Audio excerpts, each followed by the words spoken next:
बिस्मिल्लाहिर्रहमानिर्रहीम। अस्सलाम वालेकुम। लाइव डॉक्टर शाहिद मसूद के साथ मैं हूं सुमेरा सलीम। नाज़रीन, मोहसिन नकवी साहब ने कहा कि बानी पिचाई की बिनाई के मामले पर प्रोपेगेंडा किया जा रहा है। बानी पिचाई की सेहत के मामले को सियासत ज़दा नहीं करना चाहते। हम अपोजिशन के साथ राब्ते में थे, जबकि पेशावर हाई कोर्ट ने IG पुलिस और चीफ सेक्रेटरी खैबर पख्तूनख्वा को फौरी तौर पर सड़कें खोलने का हुक्म दिया। और वज़ीर आज़म शहबाज साहब के दौरे ऑस्ट्रेलिया के दौरान सरमायाकारों ने पाकिस्तान में सरमायाकारी पर इत्तेफाक कर लिया है। इसके अलावा भी दीगर मौज़ूआत पर आज हम गुफ्तगू करेंगे। स्टूडियो में हमारे साथ मौजूद हैं डॉक्टर शाहिद मसूद। अस्सलाम वालेकुम डॉक्टर साहब। वालेकुम जी। आपको डॉक्टर साहब, हुकूमत की जानिब से मौक़िफ़ इख्तियार किया जा रहा है कि बानी पिचाई के मामले पर जो है प्रोपेगेंडा किया जा रहा है। मोहसिन नकवी साहब ने भी इस बात की तस्दीक की है कि हम जो है बानी पिचाई के मामले पर पहले से अपोजिशन से राब्ते में थे। ये बयानात हैं, जाहिर है कि इस वजह कुछ हो रहा है। मुल्क के पाकिस्तान के मसाइल का मैं 10,000वीं दफ़ा ही बात दोहरा रहा हूँ। 2-3 इश्यूज हैं: दहशत गर्दी, खारजा पॉलिसी, माशी पॉलिसी, सोशल अनरेस्ट, गवर्नेंस, लोगों के प्रॉब्लम्स, मसाइल, बिजली, पानी, गैस, और इन सब का ताल्लुक जिस चीज से है वो है मेगा करप्शन और माशी दहशतगर्दी और लूटी हुई दौलत। जब तक आप अक्रॉस द बोर्ड अकाउंटेबिलिटी नहीं करेंगे, ना बाहर से इन्वेस्टमेंट्स आएंगी, ना यहां पे काम आगे बढ़ेगा। इसलिए अक्रॉस द बोर्ड एक अकाउंटेबिलिटी करें ताकि मुल्क की गवर्नेंस ठीक हो और मुल्क आगे चले। अब देखिए ना, खारजी महाज पे फिर वही बात मैं कहता हूं कि खारजी महाज पे आपको इस वक्त शायद ही इतनी कभी का, और मिलिट्री स्ट्रेटेजिक डिप्लोमेसी है ना, सारी जहां हो रही है वहां पर आप कोई भी मुल्क किसी भी दूसरे मुल्क को जाके परफ्यूम्स तो नहीं दे रहा ना। जो बातचीत हो रही है, मतलब मैं इलामतन बात कर रहा हूं कि जैसे आज से कोल्ड वॉर के जमाने में होती थी कि बैठ गए और पार्टीज हो रही हैं और जनाब बड़ी गपशप, ऐसा कुछ नहीं हो रहा। जहां बात हो रही है वो बात प्यार मोहब्बत से भी हो रही है और सख्त मैसेज भी जा रहे हैं। आज की दुनिया वो नहीं है कि जी हम और आप बस दोस्त हैं और ऐसे नहीं, दोस्त हैं तो ये बताएं कि उस वक्त में साथ खड़े होंगे या नहीं खड़े होंगे, और स्ट्रेटेजिक पॉलिसी क्या होगी, और आपकी क्या, हमारी क्या होगी, उसकी क्या। बड़ी दुनिया वो नहीं है जो मैं बार बार गुजार।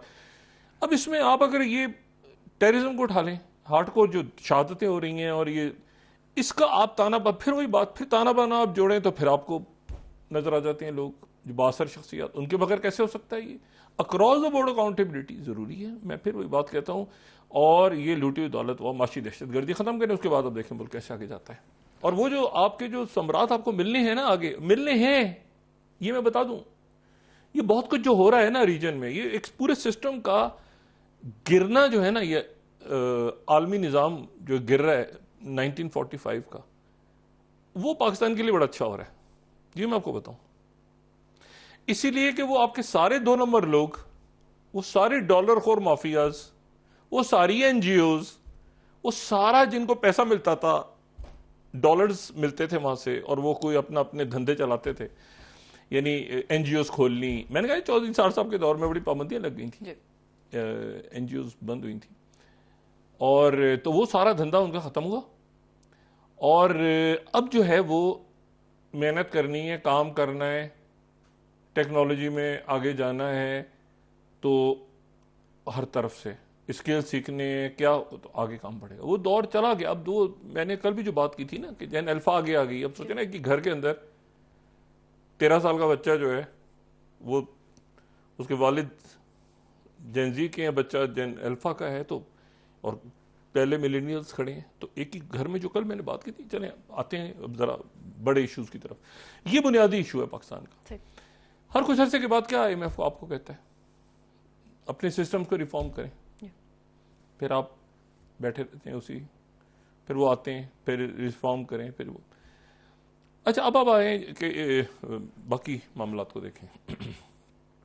आज का दिन जो है वो 2-3 हवालों से बहुत अहम है। एक तो यह है कि क्या अमेरिका और ईरान के दरमियान बिलवास्ता मुज़ाकरात जो अब से कुछ देर पहले खत्म हो गए, क्या वो कामयाब ख़त्म हुए या वो नाकाम हो गए? ख़त्म हो गए जी। मुज़ाकरात। और अब्बास रक्ची यहाँ से मौजूद थे, वहाँ से स्टीव कॉफ थे, डेलीगेशन, टेक्निकल डेलीगेशन भी था ईरान का, और वहाँ जैरेड कुशनर और स्टीव विटकॉफ, ठीक है। और ये मुज़ाकरात जो हैं ये ओमान के सफारत खाने में और जिनीवा में हुए। अच्छा, इन मुज़ाकरात से पहले क्या हुआ और इन मुज़ाकरात के दरमियान क्या हो रहा है, उस पर जरा बात करते हैं। पहले तो ये हुआ कि प्रेसिडेंट ट्रंप जो है उनको एक इंटेलिजेंस रिपोर्ट पेश हुई है, और वो इंटेलिजेंस रिपोर्ट ये है पिछले 24 घंटों में, वो इंटेलिजेंस रिपोर्ट ये है कि ईरान के साथ आप वेनेजुएला की तरह नहीं लड़ सकते। एक लॉन्ग वॉर होगी, बहुत एक लंबी जंग होगी, ये 10, 11, 12 दिन, 13 दिन, इसीलिए वो कहा था कई हफ्तों के लिए हम कर रहे हैं कुछ ये। और अगर रिजीम, अगर रहबर को निशाना बनाया गया तो उसके बाद पासदारान वहां जाएंगे, और रिजीम चेंज इस तरह से मुमकिन नहीं जैसे आप तस्वुर करते हैं।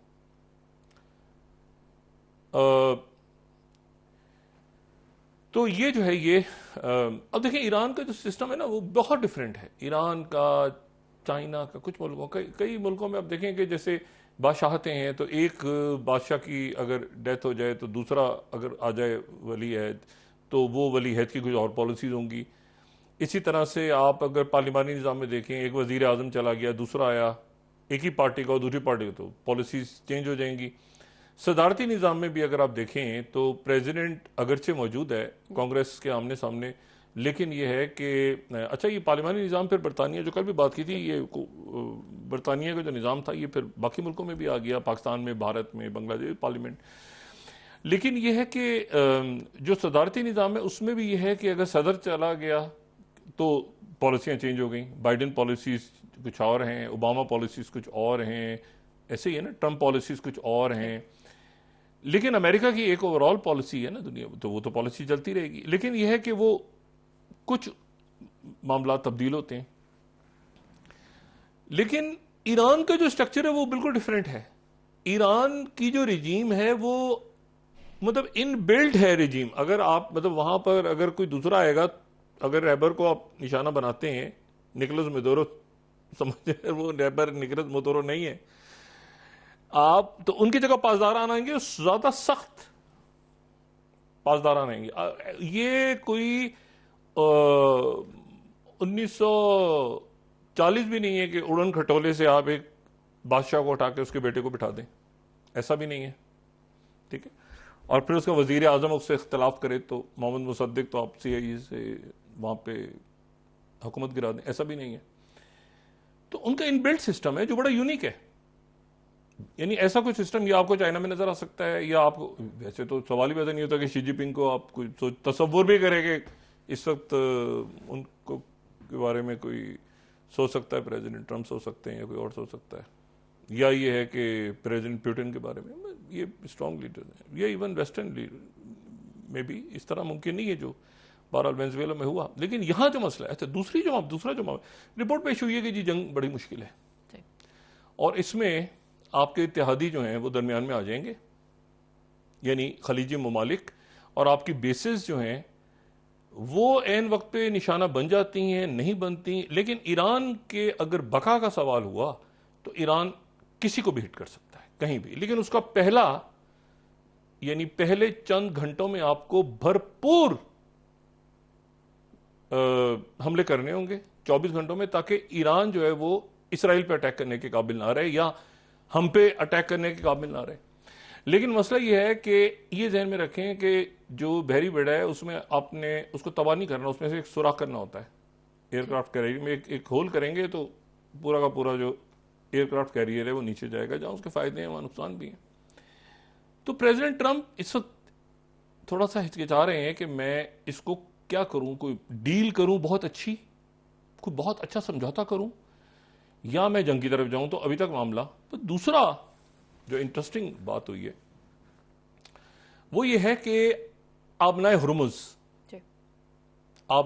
स्टेट ऑफ हुर्मुज, जो कि वाहिद रास्ता है, अगर हम नक्शे पे देखें तो वाहिद रास्ता है जो कि पर्शियन गल्फ को फिर उसके बाद वो गल्फ ऑफ ओमान या अरेबियन सी या इंडियन ओशन, पानी तो एक ही फिर नाम के बदलते जाते हैं, लेकिन यह है कि वो उससे जोड़ता है। जी। ठीक है। अच्छा, अब एक बात बड़ी इंटरेस्टिंग है, इस नक्शे को यहां रोकें और देखें, इसके शुमाल में ईरान है, ईरान ही ईरान है, जी। लेकिन जो यहां से ऑयल निकलेगा, अगर हम इस नक्शे को देखें या कोई और नक्शा हो स्टेट ऑफ हॉर्मज़ का हमारे पास, तो वो इराक, यूएई, सऊदी अरेबिया, ये तमाम मुल्क अपना ऑयल तब ही बाहर निकाल सकते हैं जब स्टेट ऑफ हॉर्मज़ खुली हो। सही। ठीक है, ये है ना, ऐसे है।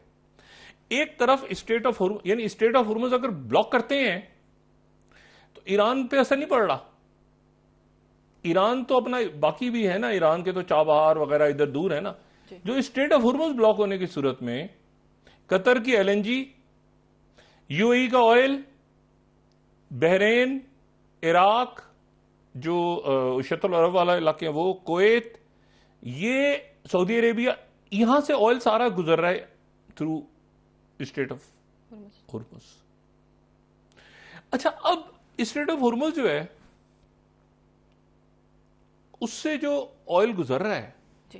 कितना ऑयल है आप देखिए ना, सारे मुल्कों का ऑयल। तो आज से चंद साल पहले जो है वो, जब ये रेड सी के अंदर हुतीज और ये सारा मामला नहीं हुआ था यमन का, तो जब ये बहुत ज्यादा बात होती थी ना कि इसको किसी तरह से ये स्टेट ऑफ हॉर्मज़ में जंग छिड़ जाएगी, क्या होगा, तो सऊदी अरेबिया ने उस वक्त एक प्लान बी अपना तैयार किया, और सऊदी अरेबिया का जो पैरेलल उनकी पाइपलाइन, काफी बड़ी पाइपलाइन, बड़ी जबरदस्त पाइपलाइन, वो है ईस्ट वेस्ट पाइपलाइन। अगर हम थर्ड में देखें तो ईस्ट वेस्ट उन्होंने कहा ऐसी हो गई, ये पता नहीं आपने हुरूज में फ्यूचर में क्या होता है क्या नहीं होता है, क्या प्रॉब्लम्स खड़े होते हैं, तो उन्होंने फिर एक पाइपलाइन जो है वो यंबू से वो ले गए उसको अपने सऊदी अरेबिया दूसरे कॉर्नर तक ले गया। यानी आप ये समझें कि ये हॉर्न ऑफ अफ्रीका के सामने का इलाका है, ठीक है ना, तो ये हॉर्न ऑफ अफ्रीका के सामने का इलाका है, तो ये यहाँ पे ले गए, जो आगे जाके ये पूरा जो इलाका है ये खुलता है रेड से। लेकिन ये उस वक्त बड़ी जबरदस्त पाइपलाइन, एक तो ये कि इसमें उतना ऑयल नहीं जा सकता जितना वहां से जा सकता है, लेकिन ये एक प्लान भी जरूर है, लेकिन उस वक्त पाइपलाइन बड़ी बड़ी जबरदस्त पाइपलाइन है। मुझे इत्तेफाक से देखने का भी मौका भी मिला है वहां जाने का। तो ये, लेकिन इसमें इशू ये है कि ये उस वक्त पाइपलाइन बनी थी जब ये यमन की वॉर नहीं छिड़ी थी। तो अब अगर वहां पर भी जाता है ऑयल, और ये उसके बाद ऑयल ने तो निकल के बाहर ही आना है ना, अगर सऊदी अरेबिया पे या तो उधर से निकलेगा ऑयल या इधर से भी जाएगा, तो अल्टीमेटली तो उसने फिर यमन, तो यमन में चूंकि सुकून, सऊदी अरेबिया जी। यमन में चूंकि सऊदी अरेबिया आगे है, तो इसलिए वो अब जगह सऊदी अरेबिया के लिए स्मूथ है।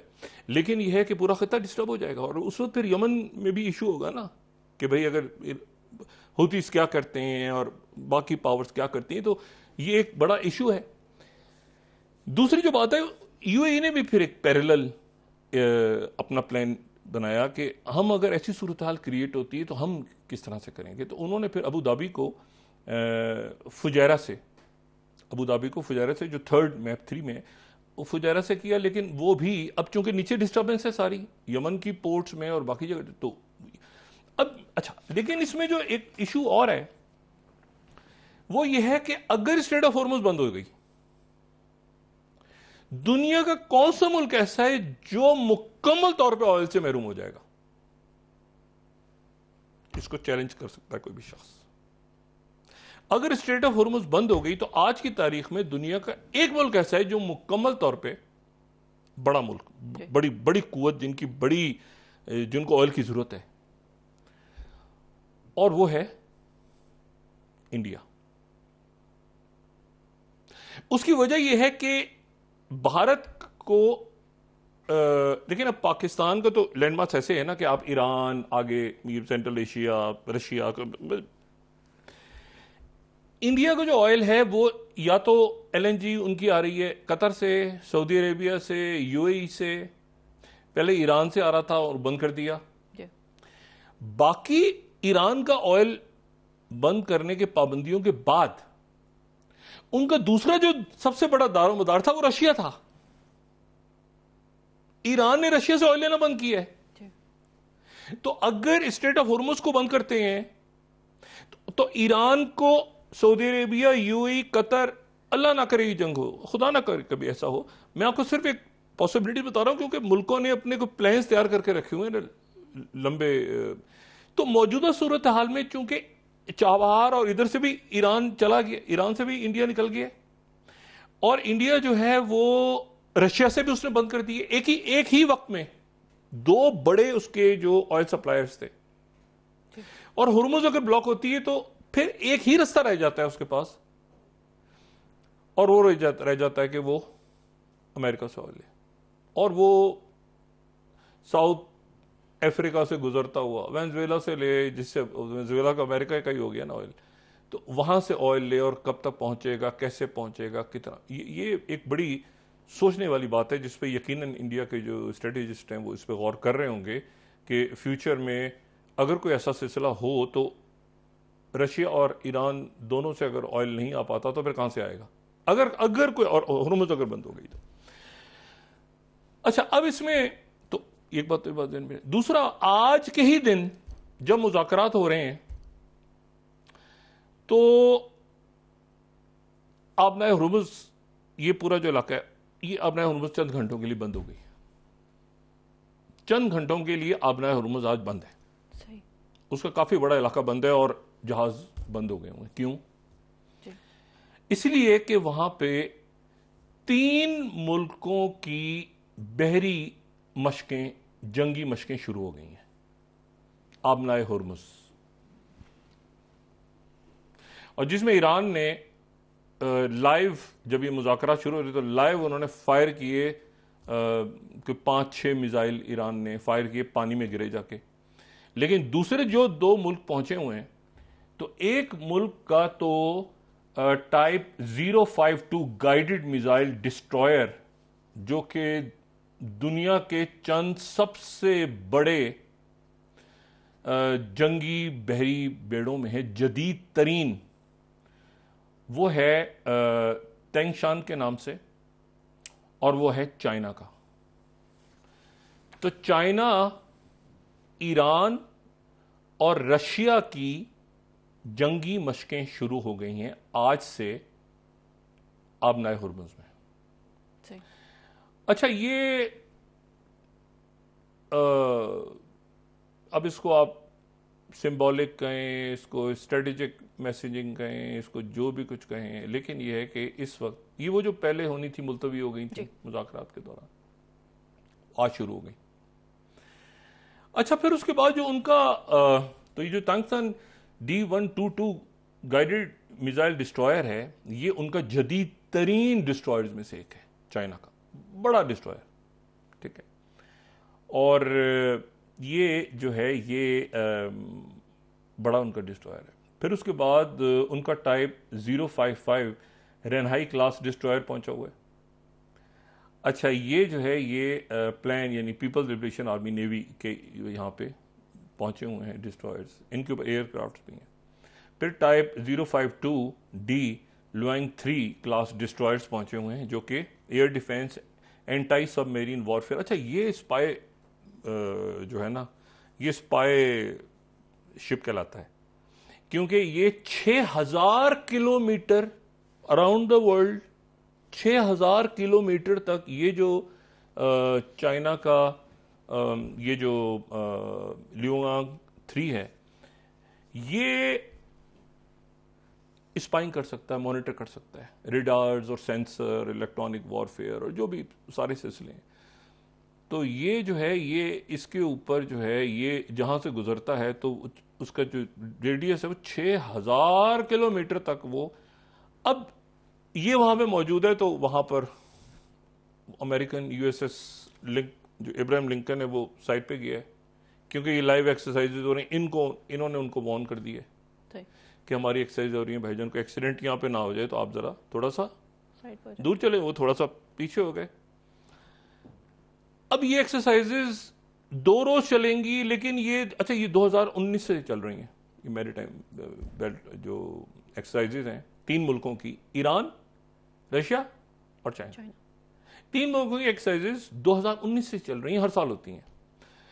इस साल इनकी टाइमिंग्स मुज़ाकरात के दिनों में ही रखी गई या जैसे हुई या जो भी कुछ हुआ, तो यहाँ पे ये जहाज मौजूद है। ये 2 दिन की होती हैं, एक्सटेंड हो जाती हैं, क्योंकि मुझे जहाँ तक मेरा ख्याल है ये 2025 में और 2023 में ये 2 दिन से ज़्यादा खिंच गई थी। ये 5 दिन 6 दिन तक जारी रही थी।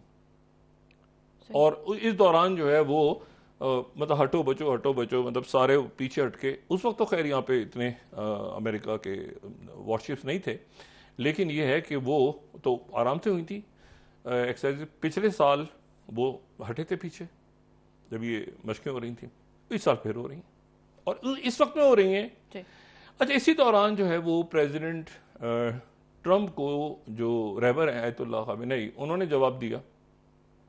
वो आज तबरेज में थे, तबरेज में आज एक बड़ा इज्तिमा था, उससे खिताब कर रहे थे। उन्होंने खिताब में कहा कि ये जो अमेरिकी सदर फरमा रहे हैं कि हमारी फौज जो है वो दुनिया की सबसे बड़ी फौज है, तो सबसे बड़ी फौजें ही होती हैं जो गर्क हो जाती हैं। तारीख उठा के देखें, वो बड़ी फौजें ही होती हैं जो गर्क होती हैं। और ये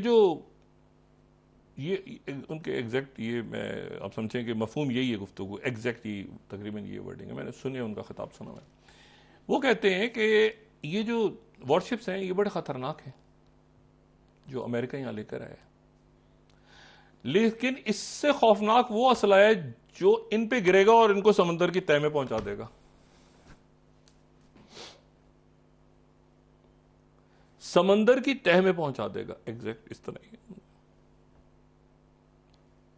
उन्होंने कोई मिसाइल के नाम नहीं दिया। उन्होंने कहा ये जहाज बड़े खतरनाक है अमेरिका के, लेकिन उससे खतरनाक वो असला है जो इन पे गिरा तो ये समंदर के नीचे होंगे, तह में। इसी दौरान तो ये सारे चल रहे थे मामला। तो इसी दौरान वहां पे 4 घंटे के मुज़ाकरात ईरान और अमेरिका के वो खत्म हो गए। अभी तक अमेरिका की तरफ से कोई ऐलान नहीं हुआ, लेकिन ईरान के जो वजीर खारजा हैं अब्बास अरगची, उन्होंने कहा कि हम कई दिन और कई हफ्तों तक यहां बैठ के मुज़ाकरात करने को तैयार हैं।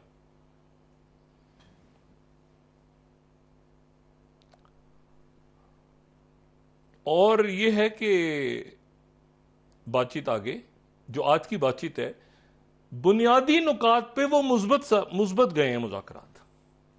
बुनियादी नुकात पर वो मुज़ाकरात मुस्बत गए हैं। यानी प्रेसिडेंट ट्रंप जो हैं वो, उनके साथ कोई मामलात आज के, ठीक है, 19th Mehr news agency Iran की, Iran US agree on some issues in principle, ठीक है जी। और इसराइल का 18th Iran after US talks main principles agreed draft for possible deal in works, ठीक है, 18th और 19th। अच्छा, अब इसमें जो मैंने कल भी बात की थी, ईरान ने कहा है कि सैंक्शंस तो हमारा एक इसके अंदर लाजमी तौर पे, एक तो यह है कि मिसाइल्स की रेंज मैंने आपसे कहा था ना कि प्रेसिडेंट ट्रंप ये देख रहे हैं कि 1 मिनट, चाइना, एक तो चाइना को वो बात, चाइना ने उस पर रिस्पॉन्ड नहीं किया। वो जो खबर आई ना कि प्रेसिडेंट ट्रंप और नेतन्याहू के दरमियान ये बात हुई है कि ईरान के ऊपर ये प्रेशर डालो कि वो चाइना को ऑयल, उसके बाद चाइना की तरफ से कोई रिस्पॉन्स नहीं आया और प्रेसिडेंट ट्रंप से भी कोई सवाल नहीं हुआ, उनसे भी फरमाइशी सवाल। ज़ाहिर है उनका जो मीडिया है वो, मतलब वो भी ख़ास किस्म के सवाल आती होते हैं, तो ऐसा ही जो बदतमीज किस्म की मीडिया को उन्होंने भी दूर कर दिया हुआ है, जो उनसे पूछे कि मिस्टर प्रेसिडेंट आपने कोई सवाल। अब तो आजकल तो एयरफोर्स में होते हैं, देखिए ना, पहले तो व्हाइट हाउस से वो बाहर निकाल देते थे, अब एयरफोर्स वन में सवाल जवाब होता है, तो वो तो जहाज से नीचे फेंक दिया मीडिया के बंदे को, प्रेसिडेंट ट्रम्प का कुछ नहीं पता, ठीक है ना, वो जेफरी एप्स्टीन के खाते में डाल दिया। एनीवे, तो ऑन लाइटर नोट मैं ये कह रहा हूँ कि वो अब वो उनकी ज़्यादा गुफ्तगू जो है वो जहाज़ में होती है। अब ये बड़ी इंटरेस्टिंग बात है। तो वो जो लोग होते हैं वो भी, अच्छा, वो जो आपस में मीडिया के लोग गपशप लगा रहे होते हैं, वो पीछे इंटेलिजेंस वाले सुन रहे होते हैं कि मीडिया वाले आपस में क्या बोल रहे हैं। कोटे जहाज़ के अंदर तो बड़ा उन्होंने अपना एक सिस्टम रखा हुआ है। अच्छा, अब ये है कि इसमें इस पूरी पिक्चर में उनका रिस्पांस नहीं आया, उधर से रिस्पांस, तो ये बातचीत मुस्बत अंदाज में गई है, यानी ड्राफ्ट के अब ये मामला किसी बेहतरी की तरफ गया है। सही। अच्छा, बेहतरी की तरफ गया है, लेकिन इसी दौरान अभी ये यहां पे इसी खत्ते में रहते हैं ना, फिर इसके साथ जोड़ देते हैं, ये सारा एक ही सिलसिला चल रहा है। दूसरा, यानी मैंने कहना कि अब इसका तीसरा राउंड होना है, यानी मुज़ाकरात के तीसरा राउंड हो रहा है। ईरान का कहना यह है कि हम कई दिन कई हफ्ते तक जनीवा में बैठ सकते हैं, आप इधर ही साइन कर लें, हम तो बैठे हैं, लड़ने तो लड़ लें, मुज़ाकरात करने तो मुज़ाकरात कर लें। मुसलमान ममालिक, रीजनल कंट्री सारे के सारे, और चाइना और रशिया, उनके साथ जंगी मशकें चल रही हैं। आपने हुर्मुज़ बंद कर दिया कुछ देर के लिए। अब इस यहां पर एक नई सिचुएशन क्रिएट हो रही है, यानी ये भूल जाएं कि जंग नहीं होगी, जंग किस अंदाज में होगी, कैसे होगी, तनाज़ा खत्म हो जाएगा, कोई और रंग लेगा, कैसे होगा, अभी देखना है। अभी मैं यूक्रेन पे आता हूं, उनके मुज़ाकरात भी शुरू हो गए हैं थोड़ी देर पहले, ठीक है, थोड़ी देर पहले उनके मुज़ाकरात भी, जेरेड कुशनर भी उधर ही हैं और जो स्टीव विटकॉफ हैं वो भी उधर ही हैं, लेकिन उधर बड़ी एक अजीब सूरत हाल डेवलप हुई, वो मैं आपको बताता हूँ। जो यूक्रेन के मुताबिक इन्होंने कहा बैठे हुए हैं, आपने आज साइन करना है, आज साइन करना है, कल करना है, कल कर लें। अच्छा, स्टीव विटकॉफ और जेरेड कुशनर आज रुक रहे हैं जनीवा में, ये मैं आपको बता दूं, आज वो वहां से मुज़ाकरात के बावजूद वो रुकेंगे, कल भी। ये मैं वजह बाद में बताता हूँ, पहले मैं इस रीजन को खत्म कर दूं। अब आ रहा है 19 तारीख का इजलास गजा का जी। और गजा के इजलास में क्या तय होता है, क्या तय नहीं होता, मुल्क क्या बात करते हैं, क्या नहीं करते, क्योंकि लाजमी तौर पे वहां पे सब कुछ बुनियादी बातें तो तय होनी है, फिर आगे चलना है मुल्कों ने आगे चलना है ना, कि भाई 2 रियासती हल।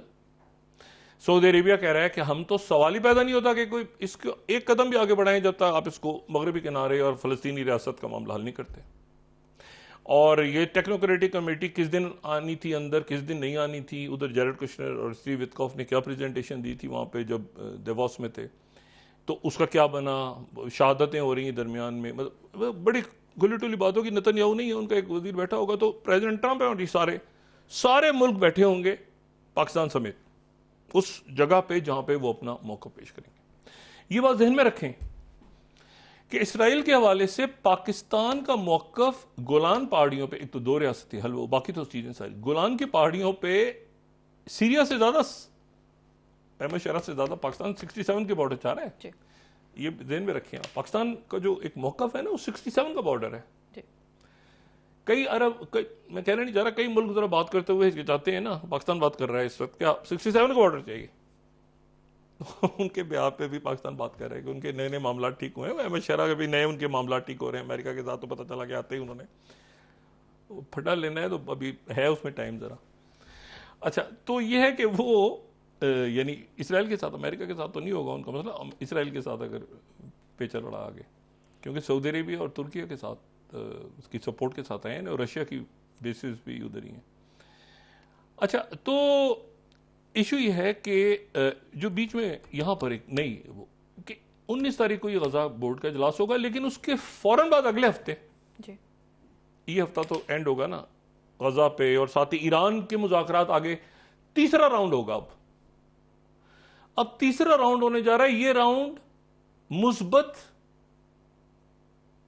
बातों पे खत्म हुआ है ईरान के बकौल जी। अब ये इसराइल के लिए बहुत बड़ा इशू है कि मुस्बत बातें क्या हैं। अच्छा, रिजीम चेंज उन्होंने कहा सवाल ही पैदा नहीं हो, रिजीम चेंज को भूल जाए। ये भी जो इंटेलिजेंस रिपोर्ट प्रेसिडेंट ट्रम्प को पेश हुई है, इंटेलिजेंस रिपोर्ट से हटके उनके जो करीबी लोग हैं वो कह रहे हैं रिजीम चेंज को भूल जाएं, इसको उससे कम कोई बात करें। अब वो रास्ता क्या होता है दरमियान में, उसके ऊपर मुख्तलिफ बातें हैं, ठीक है ना, कि रास्ता क्या होता है और कैसे। और ईरान जो है उसने, ईरान एक मिडिल पावर बन चुका है माशी तौर पे कमज़ोर होने के बावजूद। मिडिल पावर्स वो हैं जो अपने रीजन की या ग्लोबल पॉलिसीज़ को या रीजन की पॉलिसीज़ को तब्दील करने के काबिल हों। तो ईरान एक मिडिल पावर बन चुका है। ये मईशत से हटके भी आप मिडिल पावर बन जाते हैं। ईरान उसका सबसे बड़ा सबूत है। सैंक्शंस के बावजूद आप मिडिल पावर बन गए, क्योंकि आप डायनामिक्स आपकी वजह से चेंज हो रही है ना। अच्छा, अब इसमें Saudi Arabia, Türkiye, Qatar, UAE, Indonesia, Pakistan, ये सारे मुल्क हों। इटली की तरफ से कहा गया है कि हम पुलिस को ट्रेन कर सकते हैं, फ़लस्तीन की पुलिस को। तो कुछ यूरोप के मुल्क भी आगे देखेंगे ना कि वो फ़लस्तीनियों के जब आएगा तो यूरोप से ज़्यादा तो आवाज़ ही किसी ने नहीं उठाई। वो हो सकता है कि अपना अलग से कोई इसी बोर्ड में चले जाएं या कोई अपने अलग से कोई कमेटी बना के। यूरोप ने तो सबसे पहले फ़लस्तीनियों के लिए तो बहुत, और ख़ुद अमेरिका में बहुत पहली दफ़ा जो है वो इजरायली लॉबी वहाँ फेल हुई है। अच्छा, अब इसमें जो इशू है वो ये है कि अगले हफ्ते, जो मैं बात पे बात कर रहा हूँ, अगले हफ्ते कोई 25 या 26 तारीख को या 24 या 25 को, जो डेट्स आ रही हैं वो दो आ रही हैं, दो हैं डेट सामने। तो उसमें जो है वो 24 या 25 को या 25 या 26 को, इन डेट्स में से 2 रोज के लिए भारतीय वजीर आजम नरेंद्र मोदी जो है वो इसराइल का दौरा कर रहे हैं। 2017 के बाद ये उनका तीसरी दफा मुंतखब हुए हैं ना जी वजीर आजम। तो ये उनका दूसरा दौरा है इसराइल का। वो आज तक एक दफा इसराइल गए हैं, और इससे पहले तब गए थे जब वो जो जेफरी एप्स्टीन की फाइल में जिक्र आया हुआ है कि उन्होंने साहिल पे गए और जाके वहां पे उन्होंने डांस वांस किया, जो भी किया, वो जेफरी एप्स्टीन की फाइल में, मैं उन्हीं को उसको कोट कर रहा हूँ। वो जो उसके बाद वो नहीं गए, 2017 के बाद वो इसराइल नहीं गए। इस मौके पे वो इसराइल जा रहे हैं। अच्छा, नेतन्याहू जो है उसने अपनी एक स्पीच में ऐलान किया, नेतन्याहू ने ऐलान किया कि अगले हफ्ते आपको पता कौन आ रहा है। वो जो हाजिरीन बैठे हुए थे उन्होंने कहा कौन आ रहा है तो नेतन्याहू कहता है अगले हफ्ते जो सबसे ज्यादा इसराइल को मोहब्बत करने वाला जो मुल्क है, आई डाउट कि मुल्क में इतनी मोहब्बत है इसराइल के लिए, हो सकता है एक सेक्शन को, लेकिन इसराइल ने जो कुछ किया है फलस्तीनियों के साथ, आई डाउट कि भारत के तमाम लोग उस पर, आई डाउट। लेकिन बहरहाल उन्होंने कहा भारतीय वजीर आजम नरेंद्र मोदी इसराइल आ रहे हैं और इसराइल की पार्लियामेंट से खिताब करेंगे 26, 27 या 24 या 25, अब वो डेट्स मुख्तलिफ आ रही हैं, वहां कुछ और है इसराइल में तो, लेकिन बहरहाल वो आ रहे हैं, दौरा कर रहे हैं। अब इशू ये है कि वो इस मरहले पे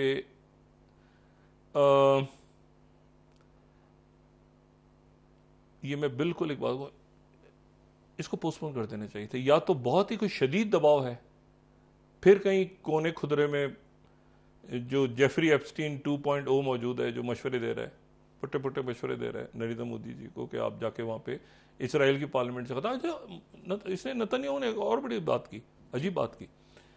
उसको पता है कि जो पॉपुलेशन है वो 1 अरब से कितनी ज्यादा, 1 बिलियन से कितनी ज्यादा इंडिया की।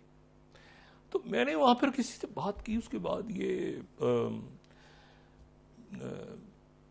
मिडिल ईस्टर्न कंट्रीज में 2-3 जगहों पे मेरी मीडिया में बात हुई। उन्होंने बड़ी अजीब बात की। उन्होंने कहा नेतन्याहू ये कह रहा है कि हम अपने मुल्क के दिफा के लिए, क्योंकि डिफेंस पैक्ट है, अच्छा बड़ा डिफेंस पैक्ट है, 8.7 बिलियन की आर्म्स डील है इस साल की, 2026 की इसराइल और इंडिया की तरफ। तो कह रहे हैं कि हम इसराइल के दिफा के लिए भारत से रिक्वेस्ट करने जा रहे हैं कि वो यहां पे या तो अपनी फौज भेज दें इसराइल के दिफा के लिए। एक गजा के दिफा के लिए अगर फौज होगी तो ये रिक्वेस्ट करने जा रहे हैं कि आप इसराइल के दिफा के लिए फौज भेज दें भारत से, या यह है कि आप यहां पर अपने बहुत सारे लोगों को भेज दें ताकि हमारी पॉपुलेशन बढ़े। ये भी बड़ी अजीब बात है। 10 मिलियन लोगों को या पता नहीं कितने लोगों को हम सेटल होने की यहाँ पे और मुख्तलिफ जॉब्स और ये सारा दे रहे हैं ताकि इसराइल की पॉपुलेशन बढ़े आगे से, क्योंकि उनकी पॉपुलेशन में तो प्रॉब्लम है। पॉपुलेशन अगर जॉब्स के लिए तो वो एक मुख्तलिफ चीज़ है, लेकिन अगर वो किस किस्म की जॉब्स होंगी, क्या जॉब्स होंगी, मतलब मुझे नहीं पता कि इस वक्त वो क्या वहाँ पे कमिटमेंट करेंगे, क्या ऐलान करेंगे और क्या इस वक्त उन्हें ये करना चाहिए इंडिया को। उसकी जो एक मजमूई तौर पे देखें ना, 2 रियासतें हल पे गए, वो आखिर में उन्होंने वोट दिया, वो बिल्कुल वो अब जो पार्लियामेंट से खिताब करेंगे, जो मीडिया से बात करेंगे, उस वक्त उनसे बात होगी कि फ़लस्तीनी रियासत और गज़ा और मज़ालिम और यरूशलेम और फ़लस्तीन, ये देखें इन हालात में तो कोई भी मुल्क, यानी ट्रंप भी जब वहां गए तो लोगों ने, अमेरिका के अंदर बड़ा सख्त रिएक्शन था कि आप शर्म शेख से पहले इसराइल चले गए, तो इसराइल तो कोई भी नहीं जा रहा इस वक्त। तो ये इस वक्त इन्होंने पता नहीं, या तो बहुत ही कोई कहीं मेरा नहीं ख्याल कि अमेरिका में कोई उनके कोई डीप स्टेट या किसी और तरफ से इशारे के बगैर भारतीय वजीर आजम ये फैसला करें, लेकिन उनको शायद स्टैंड लेना चाहिए था। 2-3 चीज़ों पे भारत को स्टैंड लेना चाहिए था, ये मेरा मशवरा है, वो बिल्कुल गलत भी हो सकता है। एक, उनको ईरान के ऊपर स्टैंड लेना चाहिए था कि ईरान के साथ हमारे ऑयल के जो इश्यूज हैं, वो ये दोस्तियां और ये ऊंच नीच आती रहे, अब ईरान के साथ डील हो गई अमेरिका की, फिर क्या करेंगे। तो ये जो ताल्लुकात होते हैं ना, ये इस तरह नहीं ख़त्म होते, ये इसमें आप बड़े तरीके से ये इनको रुकना चाहिए था। तो ये ईरान के अगेंस्ट इसराइल जा रहे हैं, और उसके बाद इनको रशिया के साथ अपने मामलात हमेशा के लिए ख़त्म नहीं करने चाहिए थे, ऑयल के हवाले से बाकी हवालों से ख़त्म नहीं करने चाहिए थे। वो 2 मेरा ख्याल है कि गलतियां बड़ी की, तीसरी गलती ये इसराइल के दौरे वाली हो रही है। अच्छा, अब इसमें आ जाएं आप कि इसराइल क्या देगा इस वक्त इंडिया को, टेक्नोलॉजी छोड़ देना आप। देखें ना, आज 114 जो 3 रोज़ा दौरा हो रहा है प्रेसिडेंट मैक्रोन का इंडिया का, तो 114 राफेल तैयारे, 114 राफेल तैयारे कितने रह गए उसको आप छोड़ दें, लेकिन इशू ये है कि ये जो कोई 30 बिलियन तक या उससे ज़्यादा डॉलर्स तक, ये ज़्यादा, ये 114 प्लेन जो हैं, ये आप ज़हन में रखें कि ये आज ऑर्डर, ये 2015 में ऑर्डर हुए थे तो मिले थे कई सालों के बाद। ये अगर आज ये डील फाइनल हो जाती है तो ये जहाज़ 2040 के बाद मिलेंगे। राफेल तैयारे रेडीमेड तो नहीं होते ना, ये रेडीमेड तो फ्रीजर में तो नहीं रखे होते ना, बाहर निकाल के आपने माइक्रोवेव में रखे और तैयारे बना के दे दिए कि जी ये फ्रीजर में पड़े हुए थे, गर्म करके 1 मिनट या 30 सेकंड और उसको लगाया और तैयार हो गया और आपने सर्व कर दिया। ऐसे तो नहीं होते तैयारे, वो तो बनाने पड़ते हैं, तो 2040 के बाद मिलेंगे। सही। और दूसरी बात जो है वो ये है कि इसमें जो, अच्छा ये सबसे इंडिपेंडेंट जहाज है, ये ध्यान में रखें। F-35 के लिए तो आपको डिपेंडेंट होना पड़ता था ना बहुत ज़्यादा अमेरिका का, मतलब बहुत ज़्यादा उसमें कहीं से कोई चीज़ आ रही है F-35 में और बाकी तैयारों में भी, लेकिन जो राफेल है उसके लिए भी डिपेंडेंट आपको अमेरिका का होना पड़ता है, कुछ उसके पार्ट्स के लिए, कुछ पार्ट्स के लिए आपको अमेरिका का डिपेंडेंट होना पड़ता है, ठीक है। उसके बगैर आप, लेकिन काफ़ी इंडिपेंडेंट भी आप हो सकते हैं।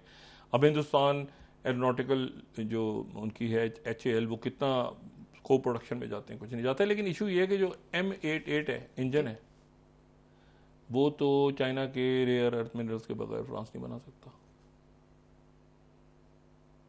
सही।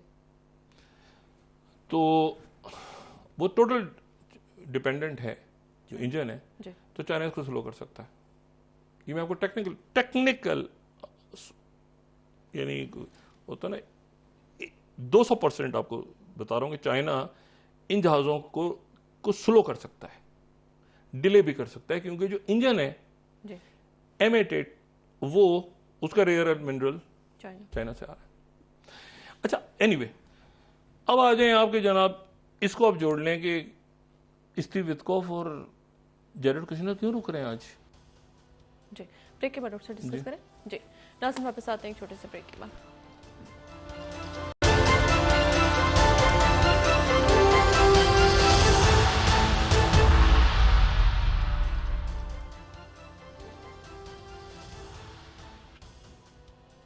वेलकम बैक नाज़रीन। तो डॉक्टर साहब, ब्रेक से पहले कहते हैं कि स्टीव विटकॉफ और जेरेड कुशनर जो है आज एक दिन और वहाँ पे रुकेंगे, उसकी वजह जी देखें, वो इसलिए रुक रहे हैं। अच्छा, मैं पहले तो ये सारी जो कल मैंने बात की थी ना, उस बात को थोड़ा सा मैं आगे अभी कंटिन्यू करूं।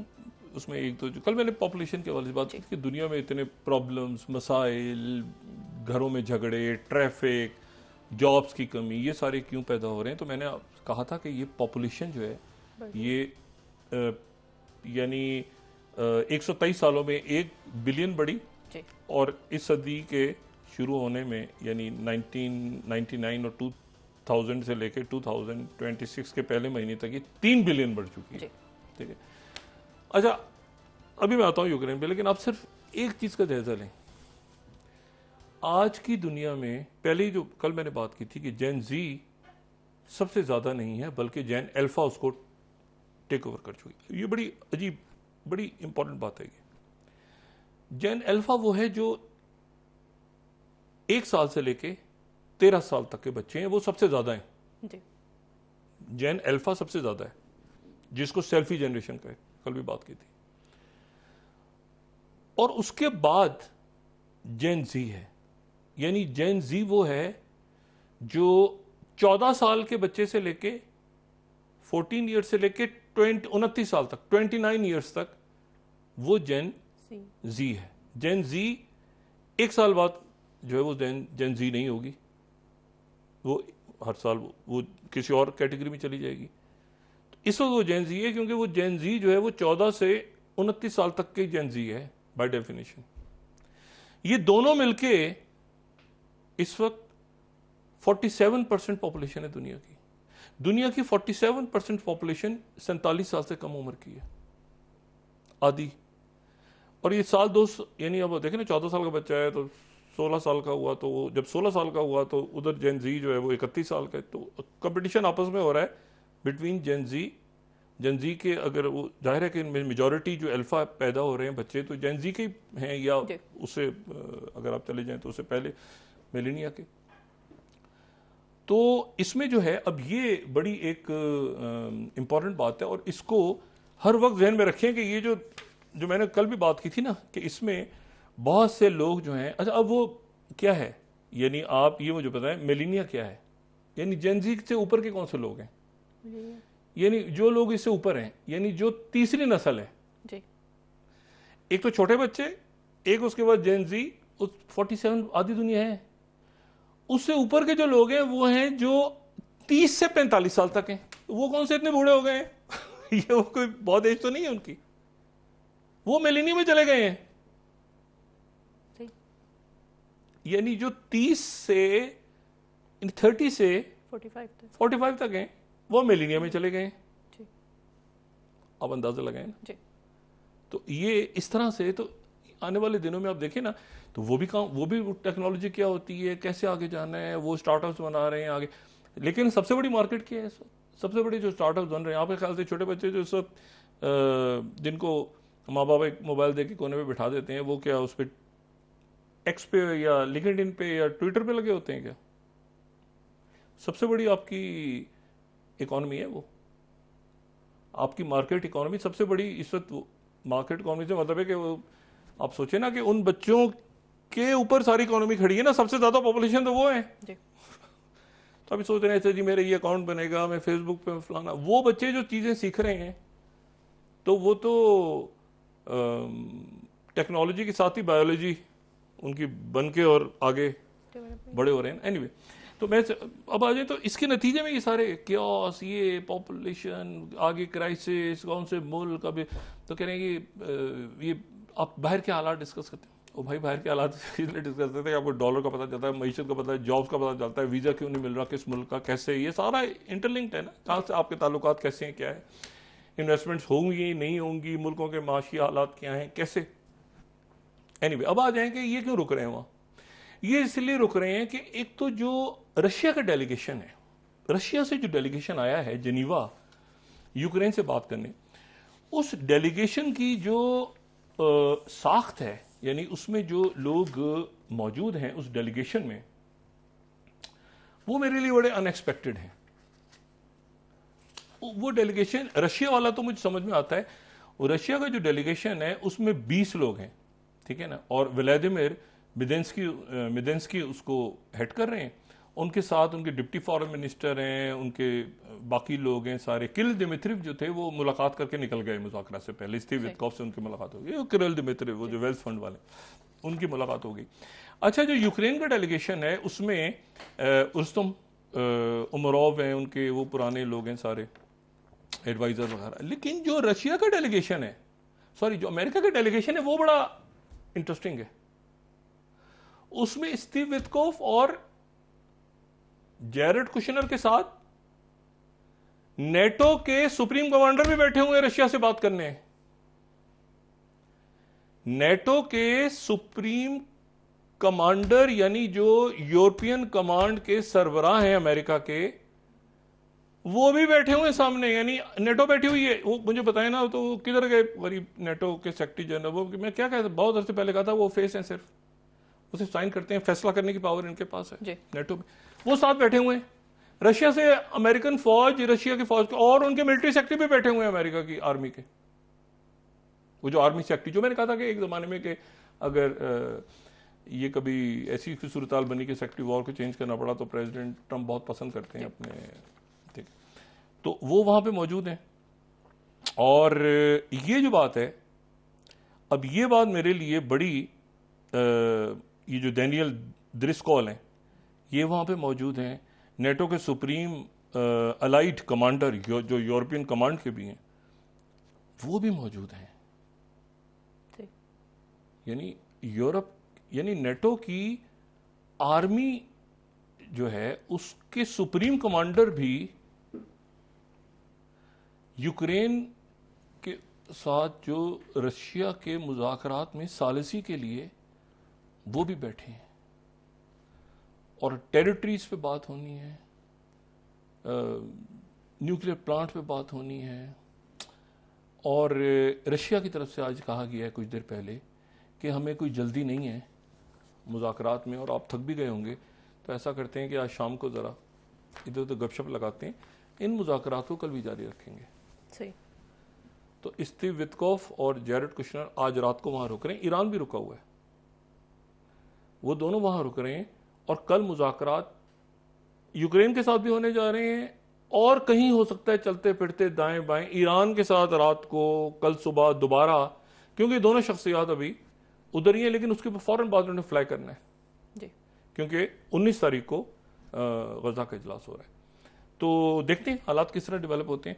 लेकिन यह है कि ये बात बड़ी इंपॉर्टेंट है कि अमेरिका के डेलीगेशन में नेटो के सुप्रीम कमांडर फौज के और यूरोपियन जो उनकी कमांड है अमेरिकन आर्मी के, उनके चीफ भी मौजूद हैं जी, यानी नेटो मौजूद है जी। बहुत शुक्रिया डॉक्टर साहब। नाज़रीन, के साथ ही आज का प्रोग्राम अपने इख्तिताम को पहुंचा। मुझे सुमेरा सलीम को इजाजत दीजिए। अल्लाह ने के बाद जी डॉक्टर साहब। अपने दोस्तों रिश्तेदारों गिरदोनवा के लोगों का सब ख्याल रखिएगा। अल्लाह हाफिज़।